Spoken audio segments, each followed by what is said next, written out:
Ujilah segala sesuatu itu apa itu berkenan pada Tuhan dulu, dalam hubunganmu dengan Dia. Lalu apakah hal itu berguna enggak untuk Anda? Kalau nggak berguna, jangan buang-buang waktu. Hidup kita terlalu pendek untuk kita buang-buang waktu dengan hal-hal itu. Saya tidak mau diseret ke dalam sebuah aktivitas atau sebuah percakapan, perencanaan atau apapun juga yang ujung-ujungnya nggak berguna bagi banyak orang. Saya nggak mau.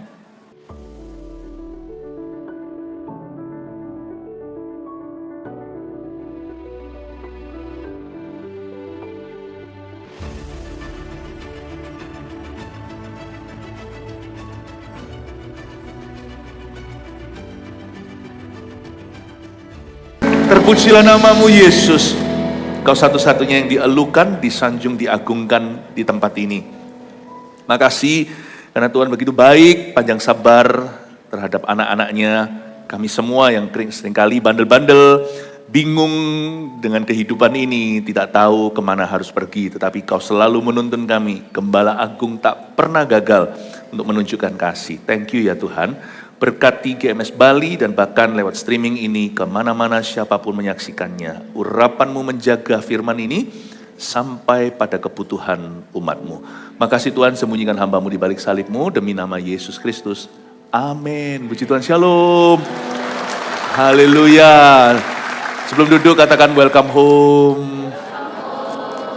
Puji Tuhan, silakan duduk ya. Mari kita buka bersama-sama Efesus pasal yang ke-5 ayat 8 sampai 14. Saya beri judul, kenapa aku masih jatuh bangun dalam dosa. Siapa di sini ingin hidup berkemenangan? Konsisten menang terus, puji Tuhan. Maka ayat ini pasti akan berbicara. Memang dahulu kamu adalah kegelapan, tetapi sekarang kamu adalah terang di dalam Tuhan. Sebab itu hiduplah sebagai anak-anak terang. Karena terang hanya berbuahkan kebaikan dan keadilan dan kebenaran. Dan ujilah apa yang berkenan kepada Tuhan. Janganlah turut mengambil bagian dalam perbuatan-perbuatan gelap yang tidak berbuahkan apa-apa. Tetapi sebaliknya, telanjangilah perbuatan-perbuatan itu. Sebab menyebutkan saja pun apa yang dibuat oleh mereka di tempat-tempat yang tersembunyi telah memalukan. Tetapi segala sesuatu yang sudah ditelanjangi oleh terang itu menjadi nampak.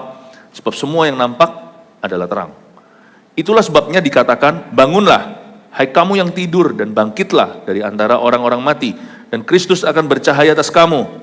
Kita lihat ayat yang ke-8 terlebih dulu, saya bahas satu persatu. Kenapa ya, aku kok rasanya gak bisa konsisten menang terus? Kenapa saya sebagai orang Kristen struggle dengan diri sendiri? Bergumul dengan diri sendiri itu gak selesai-selesai.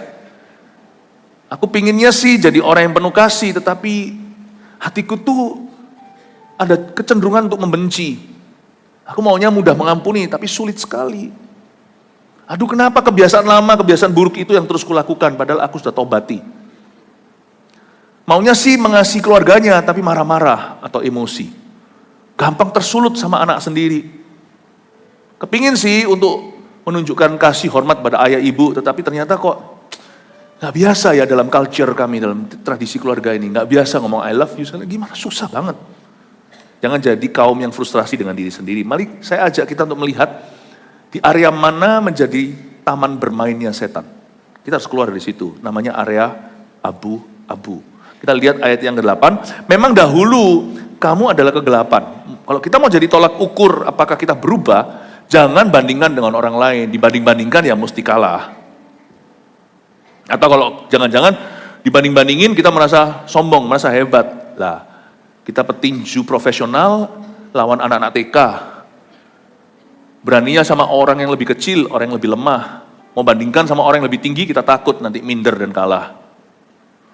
Pernahkah Anda merasa Anda hidup ini, maksudnya kalau Anda mau benar-benar mengukur sejauh apa Anda berubah, jangan ukur dengan orang lain. Karena ada orang lain yang sudah lebih berubah. Dan juga ada orang lain yang masih barusan. Dan jangan Anda memegahkan diri atasnya. Mau ngukur dengan diri sendiri. Apakah kita masih nyanyikan lagu ini? Ini Bapak Ibu yang usia lebih tua pasti tahu, aku masih seperti dahulu. Lagu-lagu Indonesia kuno. Nah kalau masih seperti dulu suka gosip, sekarang masih gosip, ya belum berubah banyak nih. Dulu orangnya tukang benci, Sekarang hanya bisa mengampuni setelah 20 tahun ikut Kristus. Rugi, harus sampai mengasihi, harus bisa berbuat baik pada musuh-musuhnya. Dulu orangnya mudah kecewa, sekarang masih kecewa sama hamba Tuhan. Ya siapa bilang pendeta itu semua sempurna? Masih kecewa sama orang Kristen, berarti Anda sia-sia dong. Sia-sia makan tubuh dan darah Kristus setiap kali kita perjamuan kudus.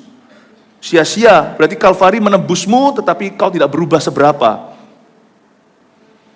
Kalau dari benci Anda hanya bisa mengampuni, rugi. Anda harus bisa mengasihi musuh-musuhmu. Itu baru totalitas. Memang dahulu kamu adalah kegelapan. Alkitab tidak berkata memang dahulu kamu berbuat kegelapan. Kamu adalah kegelapan. Pahami kegelapan hatimu dulu. Dulu orangnya seperti apa, jangan lupa. Bukan supaya kita kembali ke situ, supaya kita bisa mengukur diri dengan diri kita di masa lalu. Dan biasanya biarkan orang-orang terdekat di antara kita yang menyaksikan perubahan kita. Dan mereka juga nanti akan meneguhkan kita sudah berubah. Atau dia hanya pelayanan di gereja, gak berubah banyak kok. Masih sama. Mulutnya masih kasar dan melukai semua orang meskipun tidak ada orang yang berbicara sempurna. Siapa yang bisa sempurna perkataannya, orang itu orang sempurna. Gak sengaja aja kita masih lukai orang kok, apalagi orang yang suka sengaja melukai sesama.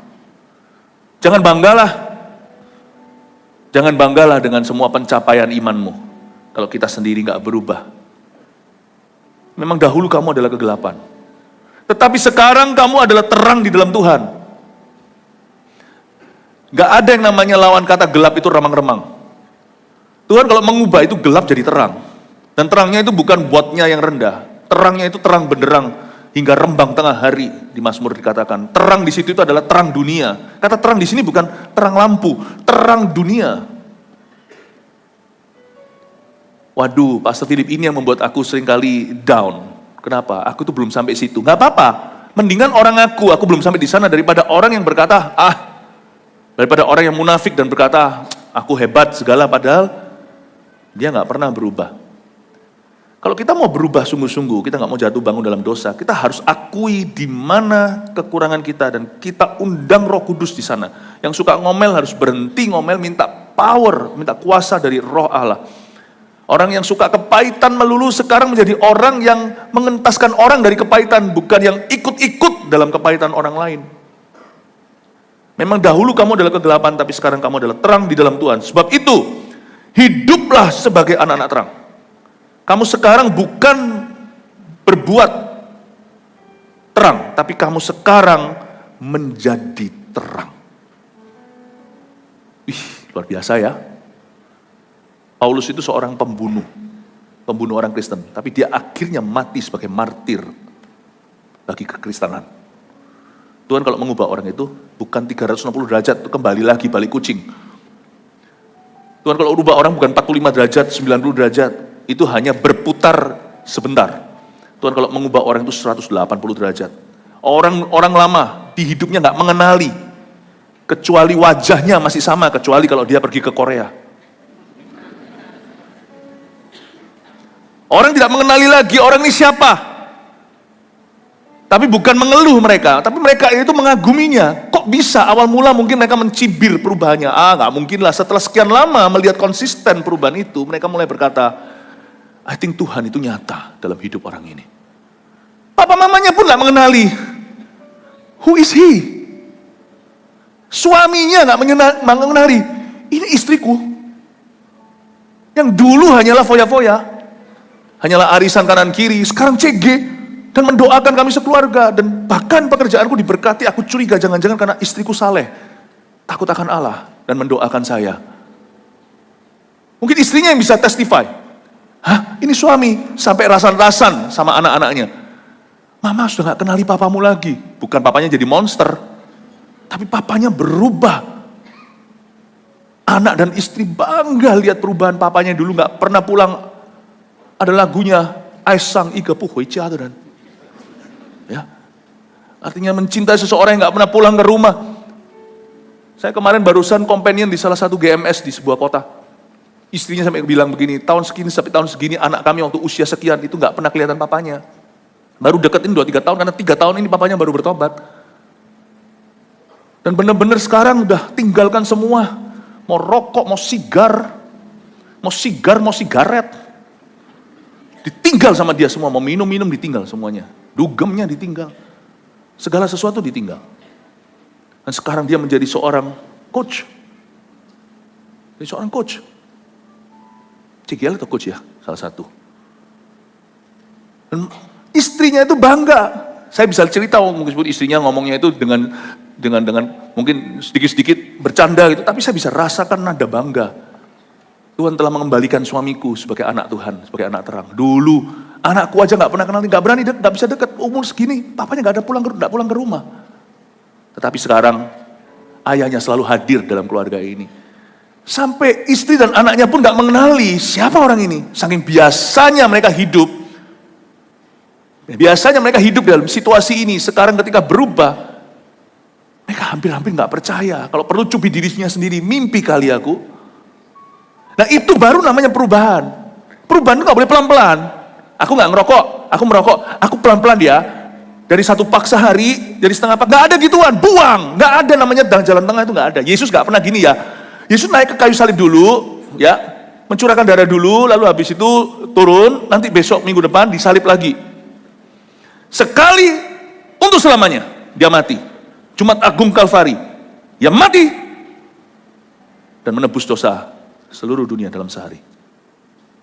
You don't get free, Anda tidak langsung bebas, merdeka, atau menang atas daging karena Anda mencoba, tapi karena Anda percaya pada pengorbanannya. It doesn't take 1 week, tidak butuh 1 minggu, tidak butuh 1 tahun apalagi 1 bulan. Dibutuhkan 1 kali, you percaya, buang itu semuanya, itu pak-pakan rokok, buang semuanya. Jangan disimpan. Berhala itu langsung serahkan ke pendoa untuk dimusnahkan. Jangan pelan-pelan, ini dulu baru itu. Jangan pilih di antara dewa. Kalau kau pilih Yesus, kau tidak pilih mereka. Mereka itu semua berarti tidak pelan-pelan. Aku berhenti dulu, nggak berzina. Ya. Tapi Anda tidak pernah cut off, putuskan langsung pada sumbernya. Anda pasti akan jatuh kembali ke kubangan yang sama. Kalau ada simpanan di luar sana, akui, nggak bisa selesai nih kalau sudah rumit seperti ini. Suami istri datang ke hamba Tuhan dalam pengembalaan, lalu bereskan hubunganmu dengan situ. Kalau ada yang sudah punya anak di luar nikah dengan orang lain, anak itu tetap harus Anda hidupi, tapi sama simpananmu itu, kau harus tidak ada hubungan sampai mati. Paham ya? Till you die. No more. Jangan sayangkan, jangan sungkan sama setan. Jangan berkata, ya sudah pelan-pelan. Tidak ada jalur lamban kalau mau tobat. Amin Bapak Ibu. Makanya itu kita nggak pernah bisa bebas, karena kita nggak cut off, langsung di source atau di sumbernya. Kita nggak langsung ada patah, nggak langsung diputuskan. Pemutusan itu perlu. Pemutusan perlu. Ya. Jadi tidak ada tawar-menawar. Memang dahulu kamu adalah kegelapan, tapi sekarang kamu adalah terang. Sebab itu, udah. Paulus berkata, hiduplah sebagai anak terang. Titik. Tidak ada sedikit kegelapan. Misalnya, kalau satu ruangan itu gelap, tiba-tiba kita nyalakan lampu yang sangat terang atau terang benderang. Adakah mungkin di sisi mana gelap itu masih ada sisa dikit? Di tengah-tengah masih ada kotak gelap gitu? Nggak mungkin. Terang itu akan menguasai seluruh ruangan. Tidak ada tersisa. Demikian pula Yesus. Tidak bisa orang terima Yesus lalu tobat pelan-pelan. Anda terima Yesus seperti Paulus. Langsung berubah dari seorang pembunuh jadi pengkhotbah. Dari seorang penganiaya jemaat jadi rasul. Tidak ada jalan tengah. Wow, ikut Yesus setinggi itu standarnya. Yes, setinggi heaven. Karena Yesus nanti akan bawa kita bukan gentayangan. Nanti kalau Tuhan datang kembali, dia akan bawa kita pulang ke rumah Bapa itu langsung ke sorga. Kita tidak digantung di tengah. Berarti kalau sekarang ikut Yesus, jangan kau gantung dia. Siapa belum dibaptis? Segera dibaptis. Pelan-pelan baptisnya Pak, nanti saya sampai ready, saya sampai siap. Nggak mungkin siap. Kalau Anda siap, Anda tidak perlu dibaptis. Berarti Anda mencoba jadi orang benar tanpa Kristus. Orang dibaptis itu kan karena dia tahu dia nggak benar, dia mau benar. Aku tunggu sampai aku siap dulu, nggak mungkin siap. Baptisnya bisa nggak by installment? Gimana caranya? Kaki dulu hari ini. Saya pernah sekali baptis orang itu orangnya kalap, gitu tangannya gini. Ya, saya masukin tangannya supaya jangan sampai semua dia lahir baru kecuali tangannya masih mencuri. Jambulnya masih ada pun saya masukin semua kelelep semuanya. Jangan sampai rambutmu nanti menuntunmu pada dosa. Nggak ada. Tapi untungnya kan dikeluarin, nggak langsung ketemu Tuhan di sorga. Waktu dia masuk gitu, saya masuk, kelep sekalian, boom, masukin. Makanya masih mau saya baptis, saya kalau baptis orang kasar.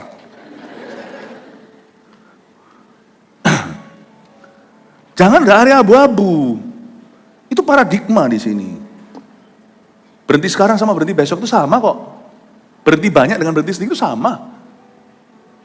Buktinya kalau orang bisa sedikit lalu berubah, lalu bisa putus hubungan, kenapa orang kecanduan? Orang kan sedikit, nambah. Kenapa dia bisa kecanduan? Berarti sedikit dia nggak bisa putus kan? Banyak juga nggak bisa putus. Kenapa orang yang sudah banyak berkata, aku mau pelan-pelan sampai sedikit baru putus? Bohong. Waktu dulu belum jadi banyak. Dari sedikit kan dia kecanduan. Paham maksud saya? Nggak ada, dosa itu nggak bisa selesai dengan pelan-pelan. Kenapa aku masih jatuh bangun dalam dosa? Karena di dalam benak pikiran kita merasa bahwa kita bisa tanpa Tuhan. Tunggu ya, pelan-pelan. Atau tunggu sampai saya kurangi dosisnya. Come on. Kalau Anda kecanduan obat tidur segalanya tetap harus ke dokter ya. Tetap harus tertib, sarankan, nanti dokter juga akan pelan-pelan kurangi dosis. Tapi sampai satu titik dokter juga nggak bisa apa-apa. Anda harus sadar bahwa ini bukan solusi panjang nih. Minum ini bukan solusi panjang. Karena Anda masuk di dalam kimia medicine atau obat-obatan, nah itu ada efek-efek sampingnya yang dijaga oleh yang ahli, yang pakar, yang studi di area itu, yaitu dokter. Itu aja. Tapi hatimu, dokter nggak bisa apa-apa, psikiatris juga nggak bisa apa-apa. Sampai sudah kurangi, Anda tetap akan terus bergantung, karena Anda selama merasa taruh harapan aman pada itu, Anda nggak akan pernah putus. Anda sadar dulu bahwa itu bukan solusinya. Dari tempat pertama, dari sejak semula itu bukan solusinya. Dan ini bukanlah solusi jangka panjang. Ada satu orang yang masih terus bergantung, padahal sudah diganti sama dokternya jadi vitamin, dia tetap gak mau lepas. Karena dia ada satu sugesti di dalam hati bahwa ini yang buat aku tenang. Kamu tuh sudah minum vitamin sekarang itu, tapi tetap gak bisa lepas dari itu. Sampai satu titik dia harus belajar taruh rasa amannya pada Tuhan. Dan dokter akan berkata, dosismu itu sudah selesai. Anda bisa lepas. Paham maksudnya Bapak Ibu? Oke, kita lanjut ya. Masih ada beberapa hal yang saya mau sampaikan. Karena terang hanya ayat 9, berbuahkan kebaikan, keadilan, dan kebenaran. Coba katakan ayat 9, terang itu buahnya apa? Yaitu katakan kebaikan, keadilan, kebenaran. Jadi ini saling melengkapi. Rasul yang sama yang menuliskan 9 buah roh, 1 buah roh dengan 9 rasa yang ada di Galatia 5 ayat 22. Tapi dia rangkumkan di sini. Terang itu ada buah juga. Buahnya terang adalah kebaikan, keadilan, kebenaran. Kalau Anda mau engage atau mau terlibat dalam suatu aktivitas atau dalam sebuah komunitas atau sebuah perencanaan, pergaulan, apalah, selalu tanya 3 hal ini. Ini selalu buahnya terang. Kebaikan, keadilan, kebenaran. Atau kalau Anda lagi mau terlibat dalam sebuah percakapan pun Anda harus tanya. Kalau Anda yang menyetir percakapan itu, pastikan 3 hal ini menjadi DNA percakapanmu, jadi spiritnya. Dan kalau Anda terlibat di dalam percakapan orang lain, dibawa ke situ, Anda harus lihat. 1, ini baik nggak? 2, ini adil nggak? 3, ini benar nggak? Kalau nggak benar, check out, cepat check out. Kayak kalau terlibat percakapan dengan orang yang suka rasan-rasan orang lain, padahal orang yang dirasani itu juga sebenarnya terbuka untuk diajak bicara, tapi dia nggak pernah ajak bicara langsung rasan sama saya. Saya bertanya, saya suka diginiin orang nggak? Kalau nggak, saya juga nggak suka mendengarkan percakapan ini, karena nggak adil. Orang ini kalau memang benar-benar gentleman, dia pasti ngomong sama orang itu. Saya tanya, biasanya langsung saya shoot, saya tembak. Saya nggak bodoh, saya tidak pernah mau jadi korban percakapan orang lain.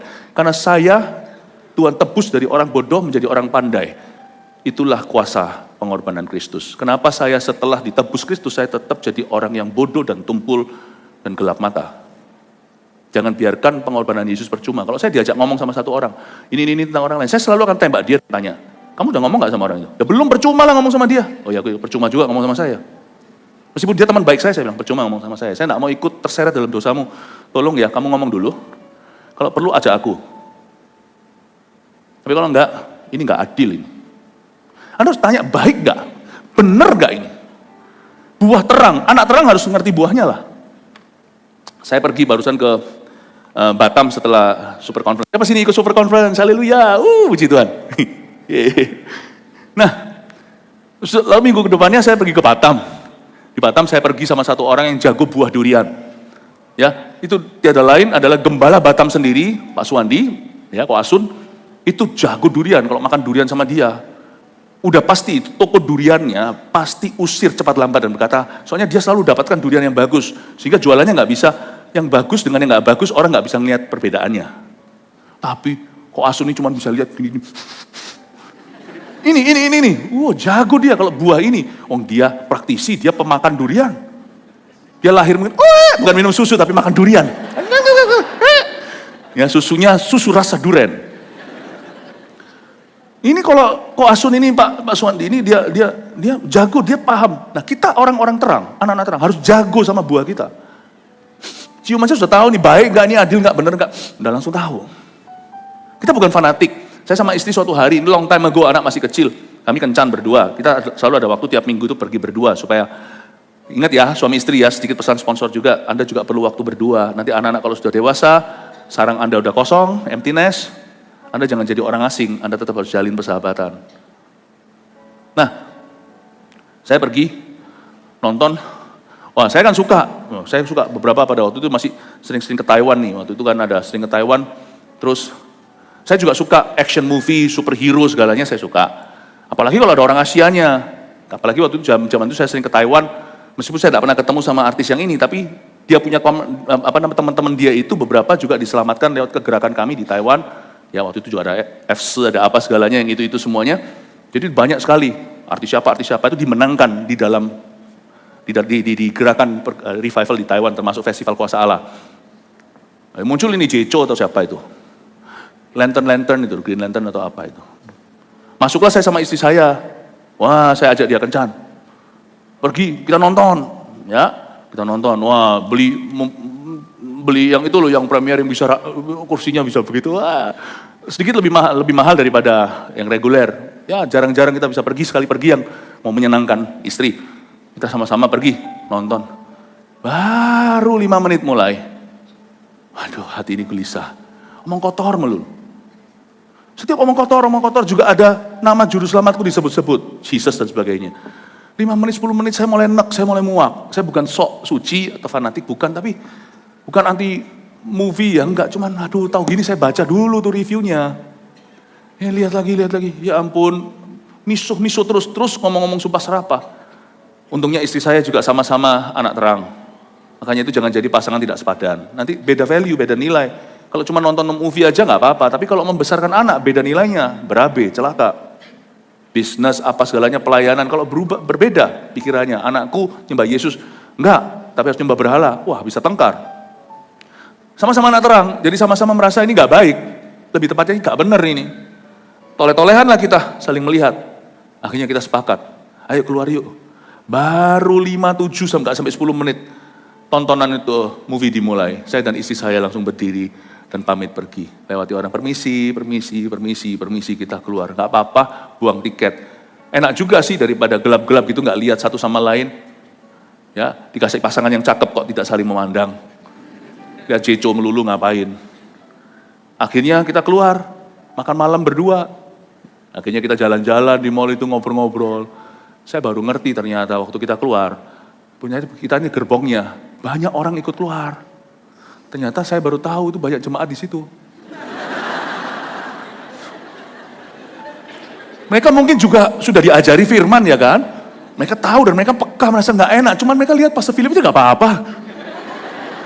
Saya sama istri keluar, beberapa orang mulai keluar dari movie itu, dari sinema itu. Makanya kita itu harus hidupi apa yang kita ajarkan. Dan ternyata banyak orang mengikuti pengajaran itu dan teladan. Maksud saya begini, mau hal-hal yang sampai sepele seperti itu pun Anda selalu harus bertanya, benar nggak ini? Baik nggak ini? Adilkah? Benar nggak mau urusan bisnis ini sama teman saya ini? Baik nggak ini? Gereja juga sama, baik nggak ini? Benar nggak? Tapi di gereja, khususnya untuk gereja, komunitas iman, gak ada gereja sempurna. Kalau kita mau yang 100% baik, 100% benar, 100% adil, tunggu di sorga. Tapi paling tidak, kita melihat mayoritasnya baik benar. Jangan ngomel, jangan mengeluh. Tuhan akan memberikan satu perumpamaan dengan cepat ya saya bagikan. Ada perumpamaan 4 macam tanah kan, dari 4 tanah itu hanya 1/4 yang baik kan.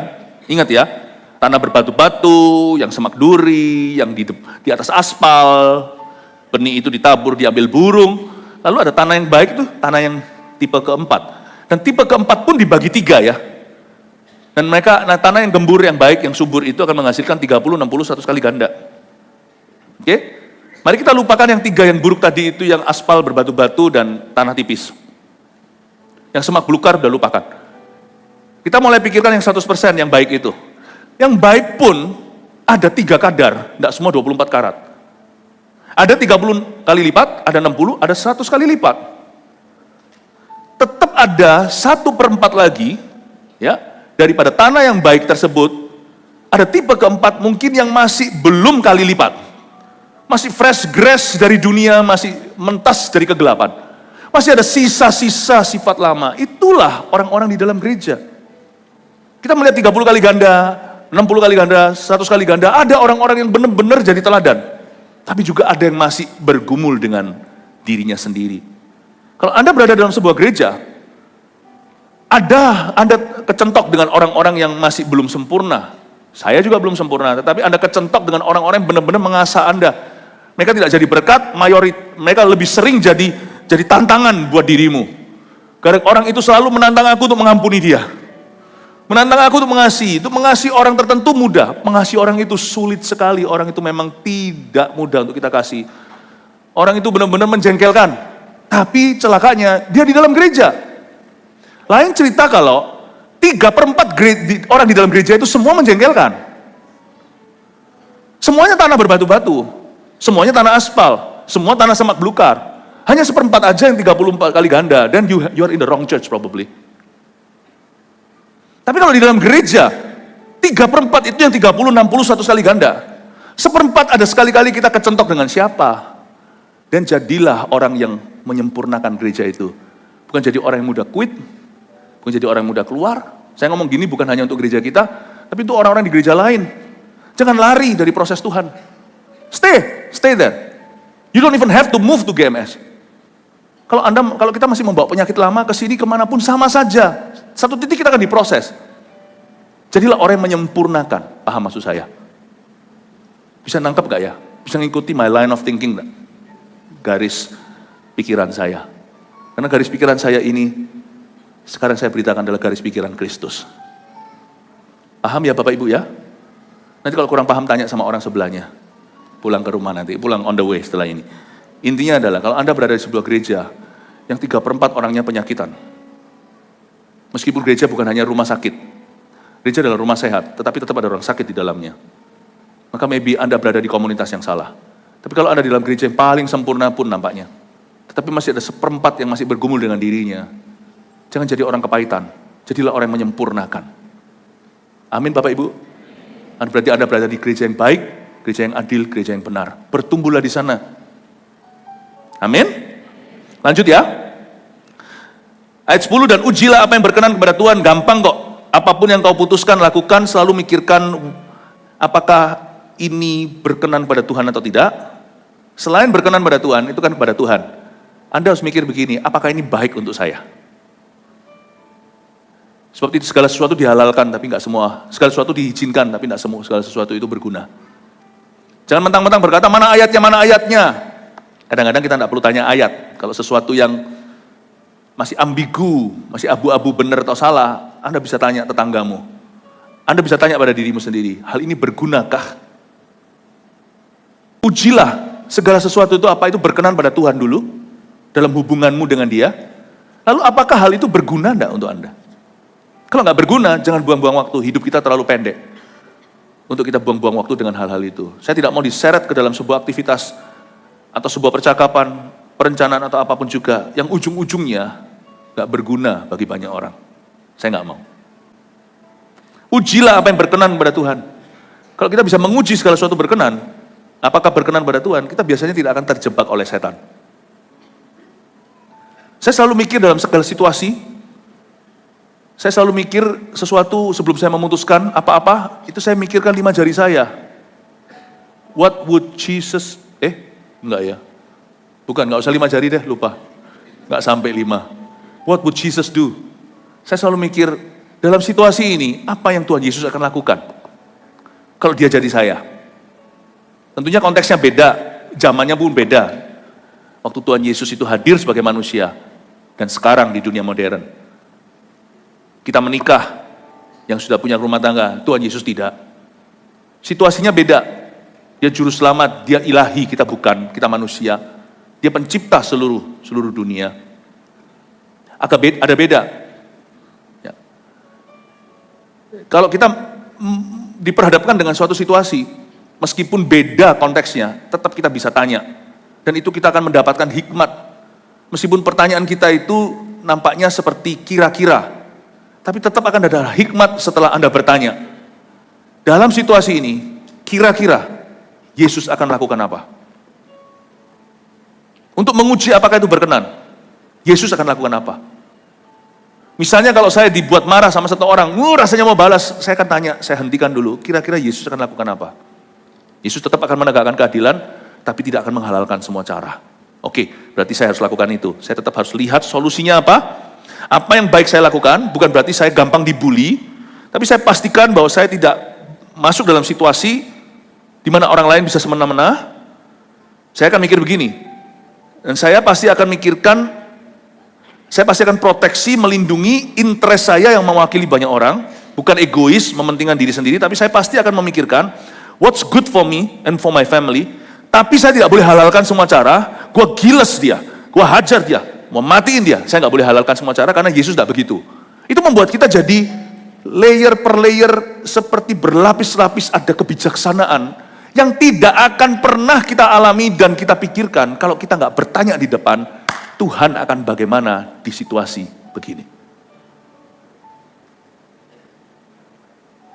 Anak-anak Tuhan harus selalu memikirkan Tuhan di setiap situasi. Apakah ini berkenan nggak? Ujilah segala sesuatu apakah berkenan kepada Tuhan. Praktisnya begitu. Sebuah pertanyaan yang saya praktekkan dalam hidup saya. Dalam situasi tertentu, atau setiap keadaan, what would Jesus do if he was me? Apa yang Yesus akan lakukan kalau dia ada di konteks saya? Dan ujilah apa yang berkenan kepada Tuhan. Janganlah turut mengambil bagian dalam perbuatan-perbuatan kegelapan yang tidak berbuahkan apa-apa. Itu dati. Jadi jangan gelap mata. Kalau kita bertanya Yesus akan melakukan apa, semua perbuatan kita itu pasti ada buahnya. Tetapi sebaliknya, telanjangilah perbuatan-perbuatan itu. Saya suka sekali di ayat 11 di sini diajari bahwa the best defense is offense. Pertahanan terbaik adalah menyerang. Tapi menyerang dengan betul, bukan seperti Petrus yang potong kuping orang lain. Jangan hidup dari pedang, tapi pakai cara Tuhan, jangan halalkan semua cara atau caramu saja. Itu menahan kita pertanyaan itu, what would Jesus do? Tuhan akan melakukan apa di dalam situasi saya? Membuat kita akhirnya berjaga-jaga, jangan mengambil keputusan, atau jangan melakukan perbuatan-perbuatan kegelapan yang tidak berbuahkan apa-apa, tetapi telanjangilah perbuatan-perbuatan itu. You see, iman itu agresif sifatnya. Saya tidak mau bebas dari dosa dengan cara saya bertahan, karena cepat lambat saya akan jatuh lagi. Tapi saya harus menyerang, saya harus jadi buat satu target. Kalau aku dulu orangnya tukang benci, sekarang aku harus promosi kasih. Itu adalah menyerang. Kalau aku dulu orangnya suka benci, dikit-dikit kepahitan, memang aku ini dari kaum kepahitan, zaman dulu itu malah justru kelepasanku itu ditengking-tengking setan gara-gara kepahitan, benci sama papa mama, benci sama teman, benci sama orang Kristen, hamba Tuhan, benci sama gereja, benci sama rekan bisnis, saya itu gitu. Sekarang, jangan begini, Tuhan jagai aku, jangan benci lagi. Itu doanya kurang kuat. Tapi Tuhan, mulai hari ini, aku telah menang dari semua sifat benciku. Mulai hari ini Tuhan, ajari aku menjadi rasul kasih. Telanjangi perbuatan-perbuatan itu, tidak berhenti sampai bertahan. Tapi telanjangi perbuatan-perbuatan itu, serang. Saya masih ingat pada waktu saya bergumul soal ini, karena saya dulu itu orang yang sangat kepahitan. Makanya dulu saya seringkali berkelahi sama orang itu gara-gara gak kenaan. Sudah tahulah ceritanya, yang jemaat udah lama udah tahu, gak perlu cerita lagi. Saya dulu suka berantem sama orang, berkelahi. Nah, tapi setelah saya bertobat, saya berkata, Tuhan, sarung tinju aku gantungkan. Mulai hari ini Tuhan, pakai tangan ini yang dulu melukai orang, sekarang tuh tumpang tangan. Tapi tumpang tangannya bukan gini, Tapi tumpang tangan dengan lembut.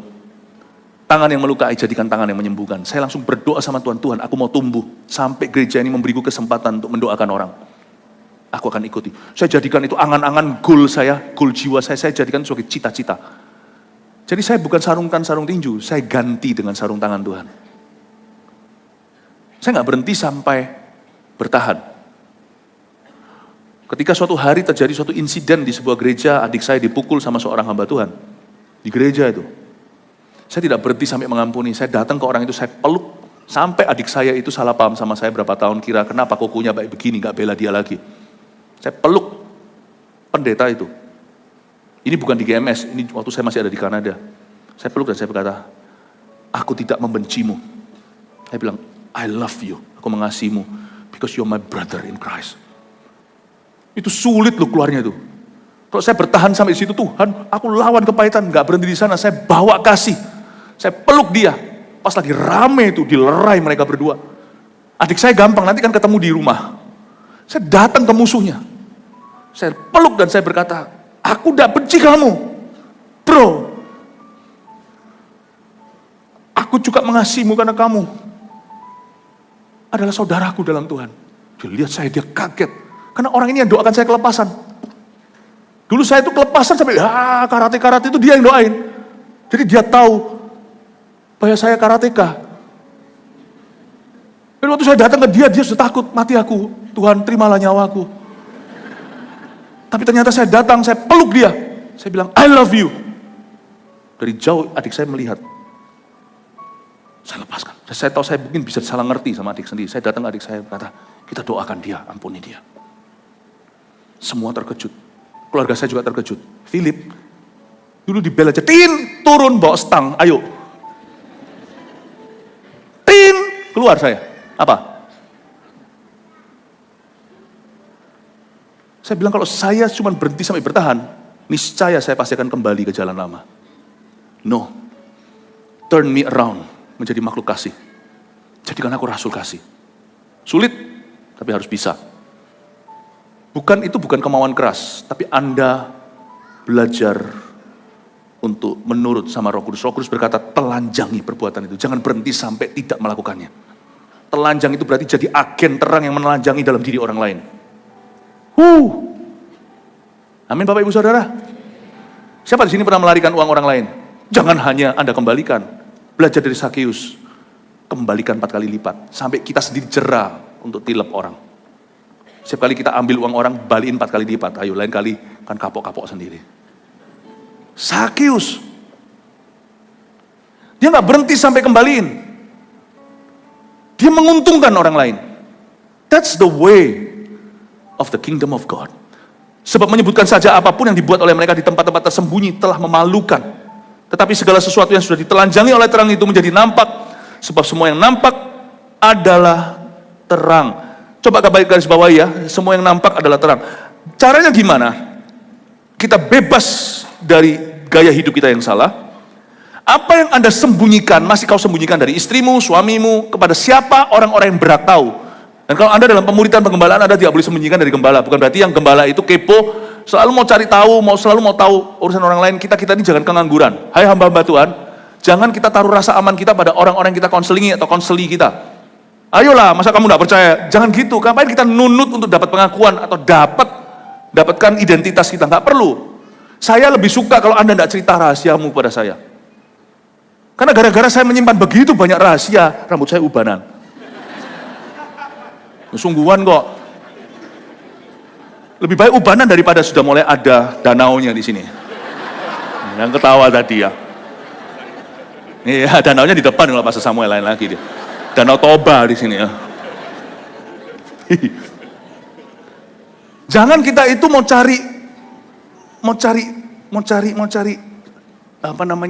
penerimaan.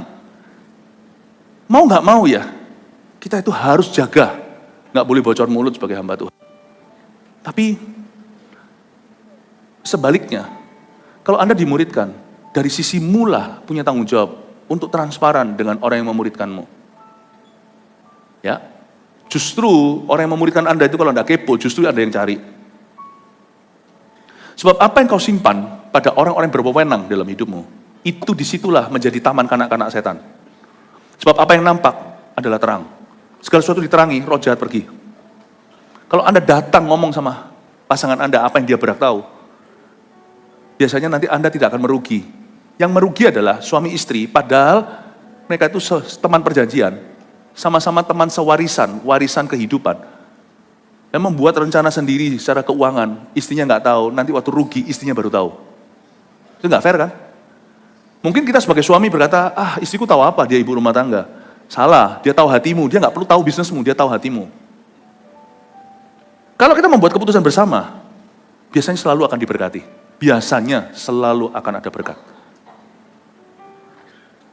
Apapun yang kau sembunyikan dari orang yang berhak tahu, di situ nanti setan akan mengutukimu. Tapi kalau kita datang dan ngomong sama gembala kita, atau sama orang tua kita, sampai sekarang puji Tuhan hubungan saya dengan anak-anak saya, dari sejak mereka kecil, kalau mereka bergumul dengan pikiran jorok, pikiran buruk, pikiran negatif, mereka selalu ngomong sama saya, Dad, doakan Dad, aku diganggu, aku mimpi gak enak, begini-begitu, didoakan. Dan mereka gak ada masalah yang serius. Kenapa? Kalau kita itu bisa selalu datang ke terang, ya, kita selalu menerangi area abu-abu itu, area remang. Di situ setan akan berhenti bekerja dalam hidupmu. Jadi tidak ada namanya orang hidup dalam terang itu nggak transparan. Orang yang suka gerilya, yang desas-desus, yang tak beritahu ya, jangan bilang sama orang. Saya paling nggak suka digituin orang. Belum apa-apa saya sudah disumpah. Pastor Philip saya mau ngomong sesuatu, tapi janji yang ngomong sama siapa, saya nggak mau disumpah. Saya bilang, tunggu, kalau Anda beritahu sama saya, berarti Anda percaya saya bijak. Saya tidak akan ngawur dengan informasi ini. Sebenarnya saya nggak cari, jadi saya nggak diberitahu juga nggak apa-apa. Thank you Kamsyah, nggak usah. Sebab sebenarnya apa? Saya hemat uban. Dia akhirnya kita balik itu langsung. Itu kalau negosiasi, kebalik sekarang. Dia yang butuh, bukan saya yang butuh. Kalau dia bilang janji jangan bilang siapa-siapa, saya yang butuh. Jangan mau gitu. Itu tawar-menawar sudah langsung murah hargamu. Oh no sorry, enggak.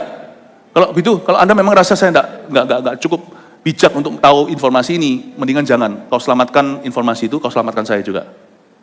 Oh ya sudahlah, Pak Philip maunya gimana? Loh saya nggak mau apa.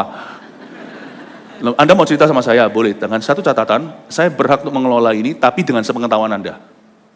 Misalnya dia berkata, aku bunuh orang. Nah, saya berhak untuk memberitahu pada polisi. Iya kan? Tapi nanti saya pasti akan sering-sering kunjungi Anda di Bui. Atau Anda berkata, aku begini-begitu. Nggak bisa, saya harus tahu. Aku bikin benci sama ini. Saya pasti akan usahakan untuk dia ketemu sama papa mama yang dia benci. Tapi dengan tuntunan saya. Karena saya sudah dapat informasi orang lain, saya nggak bisa terus cabut dan pergi. Saya tanggung jawab selamanya di depan Tuhan. Sampai itu beres. Makanya saya nggak suka urusan orang. Nggak tahu kenapa Tuhan jadikan saya gembala. Kan banyak orang yang suka ngurusi orang lain itu jadi gosiper, nggak pernah jadi gembala. Karena karakternya beda, yang satu memang cari-cari. Saya ngomong sama orang itu, oke, biar saya kelola ya. Dia cerita, oke, kalau gitu nggak apa-apa, nggak perlu orang lain tahu. Saya doakan kamu aja cukup, tapi kamu harus hati-hati. Atau nggak bisa loh, ini kamu nggak bisa, ini kamu harus bereskan ini. Urusan ini kamu harus bereskan ini. Saya bantu ya, ini langkah-langkahnya. Nggak selalu saya turun tangan dulu. Paham maksud saya? Semua sesuatu yang nampak adalah terang. Meskipun waktu orang bawa dalam terang itu, Anda harus bijaksana untuk mengelola. Itulah sebabnya dikatakan ayat 14, bangunlah, katakan bangunlah. Hai kamu yang tidur, dan bangkitlah dari antara orang mati, dan Kristus akan bercahaya atas kamu. Ada dua hal di sini, satu bangun, katakan bangun, satu bangkit. Ini beda loh, bangunlah hai kamu yang tidur itu kepada orang Kristen. Bangkitlah dari antara orang mati itu orang non-Kristen. Karena orang yang belum terima Tuhan, rohnya mati.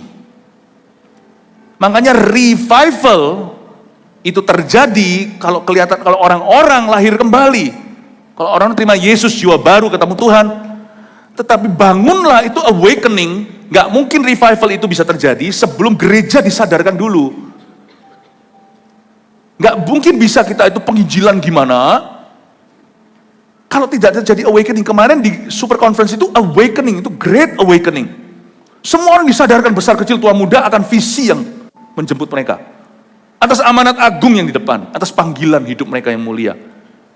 Nah, kita perlu sekali, kalau kita mau benar-benar jalan dalam terang, nggak bisa berhenti sampai bertahan. Oh, pokoknya aku jadi orang baik. Oh, pokoknya aku jadi orang adil. Oh, pokoknya aku jadi orang benar. Nggak boleh. Anda harus punya visi yang jauh lebih tinggi, karena kita punya orientasi itu menyerang. Bukan bertahan. Menyerang. Ada orang tanya sama saya, Pastor Philip, kenapa kok vitalitas rohani bisa terjaga setelah 10-an tahun? Beberapa yang bersama dengan saya dari tahun 95 juga ada. Itu berarti 31 tahun. 95. 31 tahun. Ada yang bersama dengan saya dari tahun 92 sejak saya bertobat. Saya jaga vitalitas rohani saya nggak ngerasa orang lain yang berkata, kenapa? Saya bilang, karena saya hidup di dalam visi kebangunan rohani dan kebangkitan rohani. Saya nggak ada waktu untuk lemah. Saya lemah, belakang saya langsung lunglai. Saya lemah, belakang langsung gemulai.